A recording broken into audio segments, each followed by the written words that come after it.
I've been on Who Wants to Be a Millionaire. How'd that go? Well, he's here, so not great. Yeah, I mean there is that. No, it was for charity. I had to give all the money away. Oh, I what I was doing very well, and then there was a question about Peru, and it said, "What is like the main thing that they make in Peru, vegetable-wise or fruit-wise?" And there were like 4 answers, and I got a 50-50, and I got down to cashew or potato. Yeah. Which one do you Cashew? think? Cashew, right? Yeah, it was potato. Yeah. So, but it was one of those things that the whole audience turned against me. Audiences are the worst. They're dicks. They're the real dicks. Like, They are. it's for charity, guys. I raised $10,000. Actually, that's not true. I raised $5,000, and they doubled it up to $10,000 to make me feel better about. Still. But it was literally like I'd been making them all laugh. I'd done some hilarious, funny bits. I was like eating some snacks, and then I got this wrong, and they all bang. They all turned. They were like, "Wow, we were going to come to your show tonight because it was shot in Las Vegas." They were like, "We were going to come, and now we're not. You've just stolen money from orphans." They turn so quickly. And have they never heard the saying, "Help thyself"? Is that how you win them can't back? be expected. Yeah, you can't expect to do everything for orphans. Well, get a job. Wow, this is Colin. He's got a mean streak in there somewhere. Really? Sure. I met him. That's how you survive in this business, man. I met him and he was a lovely guy. Were you an orphan? No. Well, that's why. He's terrible to orphans. Orphans. How do you must have times when maybe not you, but somebody you're working with loses an audience. What's the quickest way you get them back? Yes, let me think. You know what? I just ignore them. I was doing a show in Los Angeles with Ryan Stiles, Brad Sherwood, 2 very funny improvisers, and we lost the audience within 5 minutes. And we went for another 45, mostly just to piss them off. Right. Because at a point you go, you know what? I don't think we can get them back. So let's just have fun ourselves. So we laughed way more than they did, and really enjoyed it. This is a ticketed show. Yeah.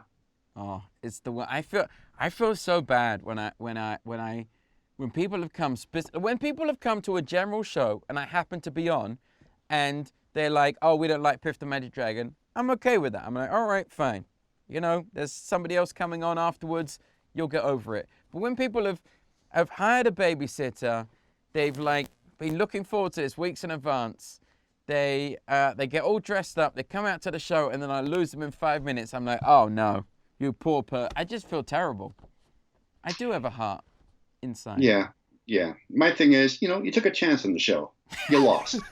Move on. Move on. Which is it's not the end of the actually, world. hey, buddy, you took a chance. It didn't work out.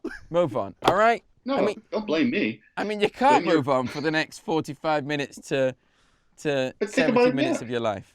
So just sit there and think about the choices you made. I've refunded multiple people on occasion. There was one family. They came, and it was the son. The son was like 20 something. The dad, in the vulnerable pandemic group, and the mother was as well. And the son was having a great, like, tears coming down his face. He was falling off the chair. The dad holding his sides, laughing. The mother, throughout the entire show, did not crack one smile. She was just like, for 70 minutes. Of course, that's the one you focus on. Well, that's the person you immediately go to. After the show, because we always say, hello to everyone who came to the show, and we mainly say thank you for getting through it.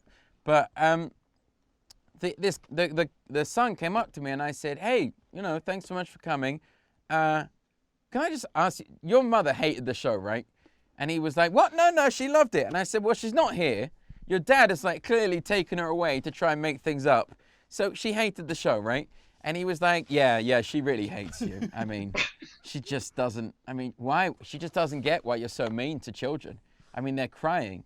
And, these are like innocent innocent kids just dragged along by their parents, and now they're reduced to tears. And I was like, well, she has a point. But I said, I tell you what, let's go to the box office. And I refunded her ticket. And I gave him the money. And I said, listen, take this money and take your mum out for a dinner and buy her some flowers. Because tickets are expensive in Vegas. You can afford dinner and flowers for a Piff the Magic Dragon ticket. And he said, oh, wow, that's so nice.